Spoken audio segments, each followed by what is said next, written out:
J'appellerai donc pour démarrer la séance Monsieur Jean-Bernard Drapeau. Je vous invite à ouvrir votre micro et à prendre la parole.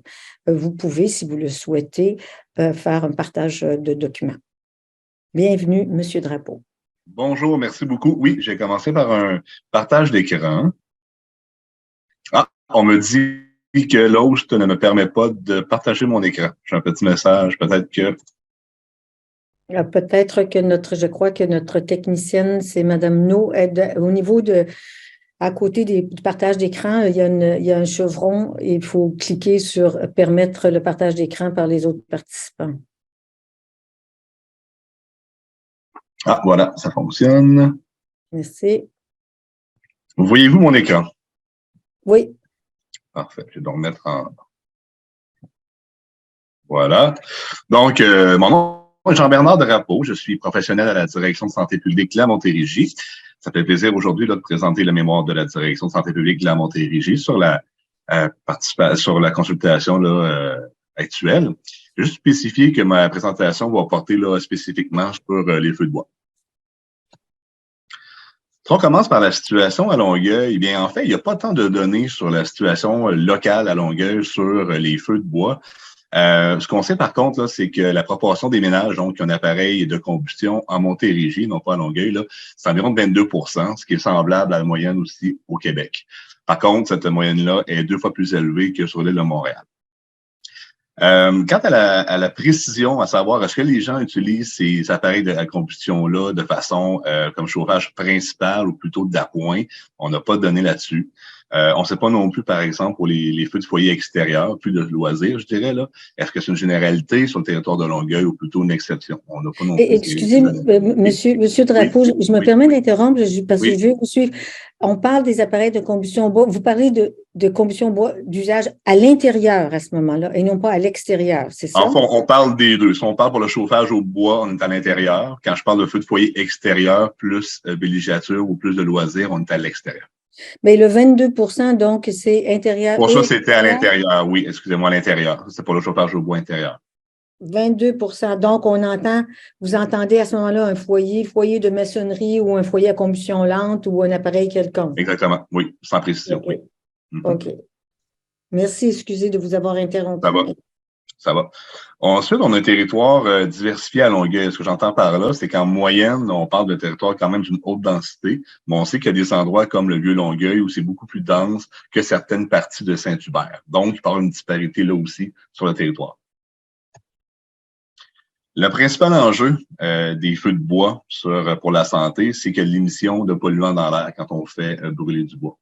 Il y a plusieurs contaminants qui sont émis dans l'air, mais je vais parler surtout des particules fines parce que c'est une source importante au Québec, le chauffage au bois, pour les particules fines.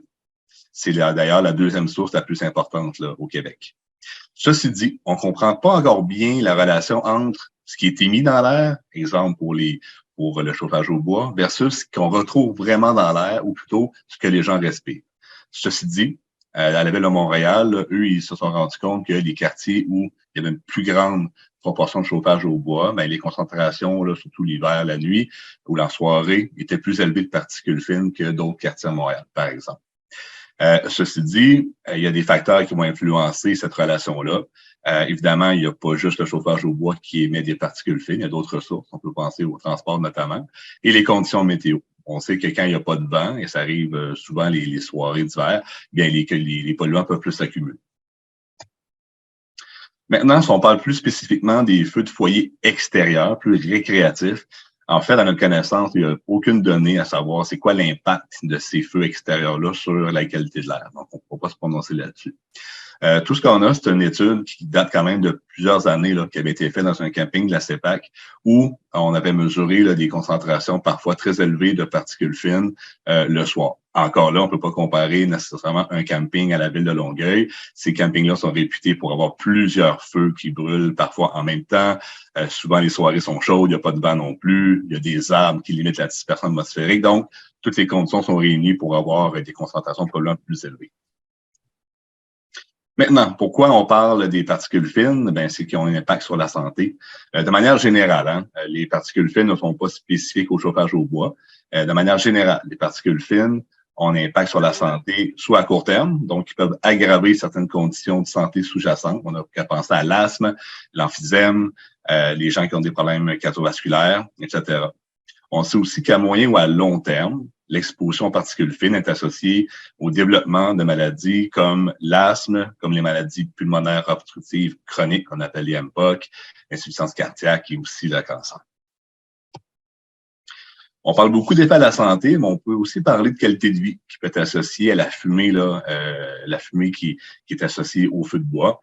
Cette fumée-là peut causer des odeurs qui peuvent être plus ou moins désagréables là, selon notre tolérance et pour même causer une certaine gêne à pratiquer certaines activités à l'extérieur, comme par exemple la marche ou la course à pied, quand par exemple il y aurait beaucoup de chauffage au bois dans un quartier. Si on pense un petit peu plus au feu extérieur, on peut penser aussi aux nuages de fumée qui peuvent créer des nuisances. Ça pourrait empêcher certaines personnes de pratiquer des activités l'été à l'extérieur comme de manger à l'extérieur ou même forcer à fermer les fenêtres, par exemple. Puis encore là, on parle plus de nuisances, mais pour les gens plus vulnérables, qui ont des conditions de santé sous-jacentes, eh bien, là, on parle plus juste de nuisances, mais on peut vraiment augmenter là, ces problèmes de santé. Donc, il y a des raisons de vouloir réglementer l'utilisation des feux de bois. Je dirais que pour nous, à la santé publique, la première, c'est une approche de primauté de la santé. C'est notre mission de veiller à ce que notre population soit en santé. On sait que tout gain sur la qualité de l'air extérieur mène à un gain sur la santé. On parle aussi de protéger les gens qui n'utilisent pas les feux de bois. Malheureusement, même ceux qui n'en ont pas, subissent la fumée de ceux qui les utilisent. Et les personnes plus vulnérables, on en a parlé déjà, c'est encore pire pour eux. La réduction à la source, donc de réduire ces émissions-là de fumée ou de particules fines de pollution, c'est une stratégie d'intervention prioritaire en santé publique. Réduire à la source demeure l'idéal. Et aussi, on est bien conscient qu'il y a d'autres alternatives moins polluantes qui existent pour se chauffer ou même pour l'ambiance. Évidemment, l'électricité, je pense que tout le monde est bien conscient qu'à Longueuil et même au Québec, pas mal tout le monde a accès à l'électricité pour se chauffer ou pour un foyer électrique pour la plaisance. Et aussi, sinon, à l'extérieur, un foyer extérieur au gaz serait moins polluant qu'un foyer au bois, par exemple. Il y a par contre aussi des potentiels effets négatifs à réglementer sur la question. Eh bien, le chauffage d'appoint au bois est un précieux allié lors d'une panne de courant majeure. On sait que c'est déjà arrivé en Montérégie, on n'a qu'à penser à la crise du verglas. Les gens qui avaient un deuxième système d'appoint, ils étaient beaucoup avantagés par rapport aux autres. Il y a des enjeux économiques aussi pour certains. Quelqu'un qui a accès à une ressource de bois économique, de qualité économique, pourrait avoir un enjeu à passer à l'électricité complètement, par exemple. Il y a des coûts aussi à la mise à niveau des appareils de combustion, que si on parle de poêle ou de foyer, peu importe, il y a des coûts à ça. Et notre population qui est plus défavorisée, elle, voit ça comme un plus grand enjeu. Pour nous, c'est une question d'inégalité aussi. Et finalement, il y a une certaine perte de jouissance rattachée à l'attachement culturel que certains ont, par exemple, pour les feux de bois en général. Maintenant, il y a des défis aussi à une réglementation. Sur quoi devrait-on réglementer? Actuellement, les connaissances semblent pointer vers le chauffage au bois, qui a un plus grand impact sur la qualité de l'air que les feux à l'extérieur, par exemple. Quoique les données sont pas très nombreuses à ce sujet-là. Et ceci, on le dit, ces feux de foyer extérieur-là peuvent aussi causer des nuisances et des impacts santé pour les gens plus vulnérables. Maintenant, on pourrait dire aussi, est-ce qu'on doit réglementer mur à mur sur le territoire de Longueuil ou devrait-on le faire d'un côté plus modulé selon l'arrondissement, par exemple? Il y a des défis à le faire, ça aussi. Sur quoi on se base, par exemple? Est-ce qu'on prend la densité de population comme critère? Si on fait ça, il y a une confusion possible pour les citoyens, à savoir, moi, j'ai le droit à un certain arrondissement, celui à côté, lui, n'a pas le droit.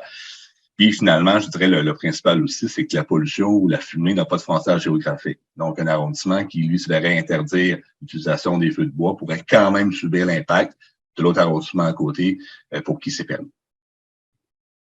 Maintenant, il y a toute une panoplie d'options de réglementation qui sont possibles. On peut aller de complètement interdire, peu importe de quoi on parle, à moduler, exemple, le chauffage au bois selon la densité ou les feux extérieurs aussi, par quartier, un peu comme je parlais. Si on pense spécifiquement au chauffage au bois, on pourrait aller par des normes de performance, donc des normes d'efficacité, de combustion. On peut penser à la certification EPA, par exemple. On pourrait aller par des périodes d'interdiction aussi. Par exemple, quand on annonce des avertissements de smog, on pourrait interdire d'utiliser ces appareils-là de chauffage au bois. Et aussi, est-ce qu'on constate des exceptions? par exemple, quand on parlait de temps de courant majeur, on pourrait permettre aux gens qui seraient non conformes de l'utiliser pour des cas d'urgence. Quand on regarde les feux de foyer extérieurs, plus spécifiquement, on pourrait aussi légiférer sur les matières qui sont permises. Exemple, interdire tout bois qui serait traité, de ne pas brûler des déchets, évidemment, etc. On pourrait aussi aller pour un horaire d'alternance selon l'adresse, par exemple, ou des journées sans feu complètement. Ce sont des exemples ici. Au final, la question des feux de bois, quoique un vieux sujet, demeure d'actualité. Je pense que la consultation publique en est la preuve là, aujourd'hui. Ce qui est connu, c'est qu'on sait que la combustion du bois émet des polluants dans l'air, et notamment les particules fines en quand même bonne quantité, et se sont reconnus pour impacter la santé. Il est aussi reconnu que le chauffage au bois est le principal contributeur aux jours de smog l'hiver, et le smog a aussi un impact sur la santé, bien évidemment, et que réduire les niveaux de polluants atmosphériques ne peut qu'avoir des bénéfices sur la santé. Ce qui est moins connu, par exemple, comme je le disais, c'est la relation entre qu'est-ce qui est émis et ce qu'on respire actuellement, et aussi l'ampleur de l'amélioration de la qualité de l'air extérieur qu'on irait chercher, par exemple, en réglementant. Ceci dit, quand on considère les bénéfices et les inconvénients d'une réglementation sur les feux de bois, la Direction de santé publique de la Montérégie est favorable à un plus grand encadrement sur l'utilisation des feux de bois, feux de foyer et feux extérieurs, récréatifs, les deux, pour protéger la santé de la population et aussi pour diminuer les nuisances. Je vous remercie et période de questions s'il y en a. Je vais inviter mon collègue commissaire Jean Paré à y aller de ses questions et je poserai les miennes par la suite. Merci, Madame la Présidente. Merci, M. Drapeau, pour votre présentation. Dans un premier temps, j'aimerais vous amener sur les différentes variétés de bois dont il peut être question, qui peut être englobé sous la notion de bois de combustion. Je veux dire par là qu'il y a évidemment les bûches habituelles qu'on fait livrer chez soi sous forme de cordes de bois. Mais il se vend aussi des bûches dites écologiques. Et par ailleurs, s'agissant de la cuisson, mettons, à l'extérieur, le hibachi traditionnel ou le foyer barbecue traditionnel utilise assez souvent des bûchettes ou du charbon de bois, des choses comme ça. Est-ce que ces différentes sortes ou des définitions du bois ont des impacts différents en termes d'émissions de particules fines? Je vais vous répondre que je ne suis pas expert sur la question des différents combustibles. Ceci dit, il y a déjà eu une réflexion, ou en tout cas, je sais que pendant un certain temps, on pensait que les bûches écologiques, les petites bûchettes agglomérées, causaient moins de problèmes que les bûches traditionnelles. Ceci dit, je suis plus certain que c'est réellement le cas. Je pense qu'il y a encore des connaissances à acquérir à ce niveau-là. Et si c'est déjà statué, je pourrais pas vous confirmer là, de source sûre. Pour ce qui est du fameux hibachi, je pourrais pas vous dire. Ceci dit, tout ce qui est combustion ou ce qu'on voit de la fumée, ça émet des polluants, dont les particules fines. Ce qui est moins connu, ou ce que moi je ne connais pas, c'est quel est l'impact de ces différentes sources-là, par exemple, versus un chauffage au bois, dur à dire. Mais le chauffage au bois, c'est le plus documenté, donc c'est celui qu'on connaît le plus, et on sait que ça a un impact quand même le notable. Pour les autres, je ne peux pas vous répondre. D'accord. Vous avez fait une distinction entre les foyers intérieurs. D'ailleurs, vous avez précisé ce que vous entendiez par là en réponse à l'intervention de ma collègue, la présidente. Et j'ai compris de vos propos que ce qui était documenté ou qui semblait être étudié, c'est les variations dans la qualité de l'air attribuables aux émissions des foyers intérieurs. Est-ce à dire à ce moment-là que s'il y a des mesures qui sont faites dans un environnement où il y a aussi des feux extérieurs, on ne fait pas la distinction, ou est-ce que c'est parce que les foyers vont servir essentiellement en hiver alors qu'un feu extérieur, il y a plus de chances qu'il se fasse à l'extérieur, ou encore que les quartiers, districts où il va y avoir l'utilisation des foyers ne sont pas les mêmes que ceux où on va faire des feux extérieurs. Autrement dit, est-ce qu'il y a moyen de démêler un petit peu les impacts différenciés des feux intérieurs et des feux extérieurs? Bon, je pense que la réponse la plus plate et peut-être la plus facile, c'est qu'il y a juste eu peu d'études qui ont été faites extérieures. L'ensemble des études, en tout cas comme moi, celles que je connais, ont été faites pour le chauffage résidentiel. Donc, ça se passe l'hiver. Et je pense qu'une des raisons aussi pour ça, c'est que le chauffage au bois est probablement plus populaire que le feu extérieur. Surtout l'hiver. Les gens qui ont un chauffage d'appoint, un chauffage au bois l'hiver, sont plus susceptibles de l'utiliser en même temps, exemple, quand il y a des grands froids, qu'un feu extérieur qui est un peu plus anecdotique. Quelqu'un peut décider de faire un feu extérieur pour le plaisir. Ça ne veut pas dire que les 15-20 voisins autour vont le faire en même temps. Je pense que la première réponse, c'est que les études disponibles sont sur le chauffage résidentiel. Puis je pense qu'une question aussi de faisabilité, comme c'est plus disparate, selon moi, les feux extérieurs, c'est moins étudié. Donc, on a moins de connaissances dessus. D'accord. Ma dernière question, M. Drapeau, est-ce que dans cette matière-là, la DSP, la Direction de la santé publique, est appelée à intervenir à un titre ou à un autre, soit pour faire des constats ou contribuer à des constats, soit pour, je ne sais pas, conseiller à une autorité d'intervenir ou de décréter un état d'urgence. Je vais assez loin là, en disant ça, mais enfin, si j'aimerais ça que vous nous situiez le rôle de la DSP par rapport à une problématique comme celle-ci. C'est une bonne question. La réponse n'est pas nécessairement simple. Exemple, si on prend spécifiquement là, les feux de bois, actuellement, c'est vraiment une juridiction qui est municipale. Donc, chaque ville a le pouvoir de décider ou non de réglementer. Nous, notre rôle à la santé publique, c'est de comprendre l'impact des facteurs, en tout cas de mon côté, en santé environnementale, l'impact des facteurs environnementaux sur la santé humaine. Le chauffage au bois en est un parmi tant d'autres. Et notre rôle, un peu qu'on vient faire aujourd'hui, c'est de venir expliquer l'impact de ces facteurs-là, comme on le fait actuellement. Mais on n'a pas nécessairement pouvoir d'agir et ça dépend toujours de la problématique. Mais dans ce cas-ci, on est beaucoup plus dans le conseil, dans les représentations, sensibilisation que dans la législation, par exemple. D'accord. Ça fait le tour de mes questions, M. Drapeau. Madame la Présidente, Merci. je vous retourne la parole. Merci beaucoup. Peut-être que vous pouvez me montrer votre avant-dernière diapositive. Bien Je sûr. dois vérifier si ma question est toujours pertinente. OK, c'est ça. Ce qui est moins connu, la Oui. relation entre émissions et concentration de polluants. Alors, voilà quelque chose qui me laisse un petit peu perplexe. Je ne sais pas si vous pourriez élaborer sur cette phrase-là. Oui, tout à fait. En fait, ce que ça veut dire, c'est que c'est une chose d'émettre des polluants dans l'air et c'en est une autre de connaître quel sera son devenir. C'est-à-dire, est-ce que ces polluants-là iront haut dans l'atmosphère pour se diluer et être chassés par le vent ou vont plutôt rester, par exemple, au sol et donc à hauteur d'homme et donc exposer une population. Pourquoi on dit que c'est pas encore bien connu? C'est que beaucoup de facteurs qui viennent jouer dans cette relation-là. J'ai parlé de météo, c'est probablement le plus grand facteur. S'il y a du vent, le fait d'émettre à la cheminée est moins un problème que s'il n'y a pas de vent. L'hiver, on parle beaucoup de jours de smog l'hiver. En général, il y a plus de smog l'hiver que l'été. Et on dit souvent que le chauffage au bois est en bonne partie responsable de ces jours de smog-là. Pourquoi?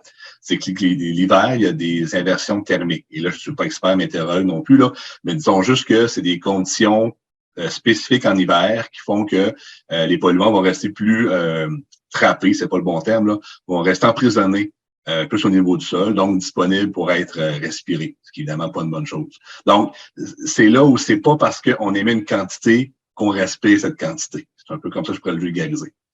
Il y a beaucoup de facteurs qui rentrent en jeu. OK. Donc, on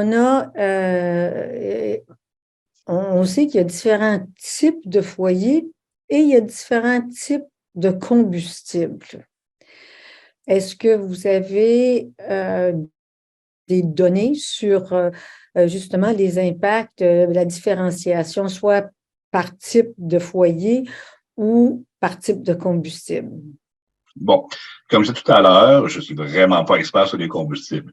De manière générale, ce que je peux dire par contre, un bois qui est sec, un bois franc, bien séché, naturel, donc il n'y aurait pas eu de traitement pour la pourriture, par exemple, qui n'aurait pas eu de traitement plus chimique, va émettre moins de particules qu'un bois qui est, par exemple, humide, de moins bonne qualité ou qui aurait été traité. Ça, c'est de manière générale. On peut dire ça sans trop se tromper. Ensuite, entre une bûche écologique et une bûche traditionnelle, je pourrais pas vous répondre.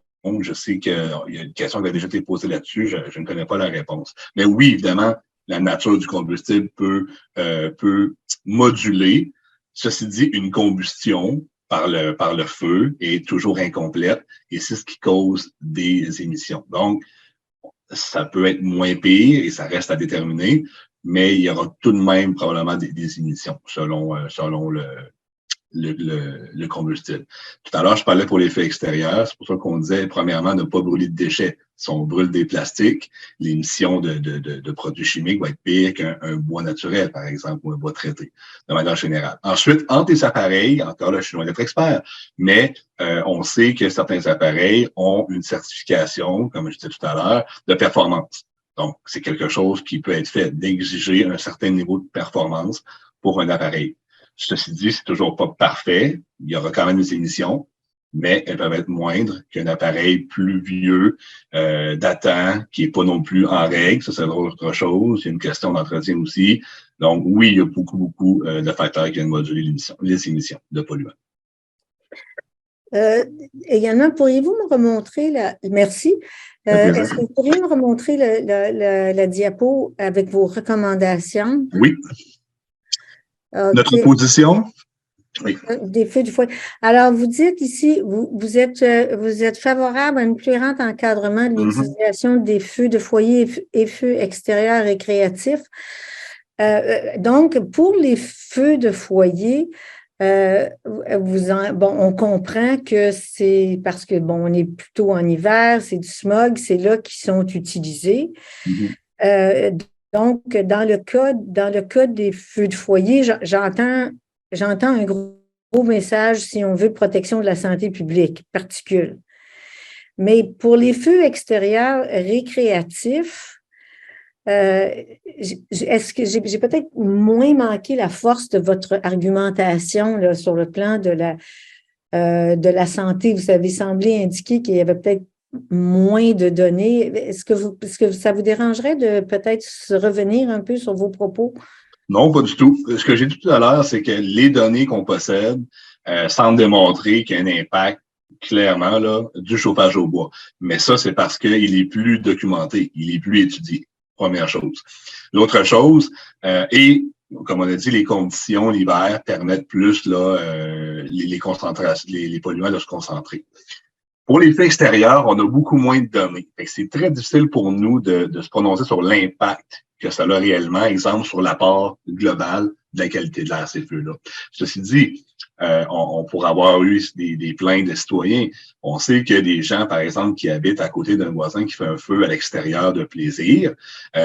Si la fumée se rend chez ce voisin-là et que lui, même une personne en santé peut être tout à fait incommodée par cette fumée-là, mais il y a des personnes vulnérables. On a parlé de personnes qui font de l'asthme, des personnes qui ont des maladies respiratoires chroniques, pour nommer ceux-là. Ces personnes-là peuvent empirer leur situation lorsqu'il y a un gros nuage de fumée. Fait que, ce que je dis, c'est que les données, il n'y a pas de données à ma connaissance sur l'impact de ces feux extérieurs-là sur un territoire comme la ville de Longueuil, par exemple.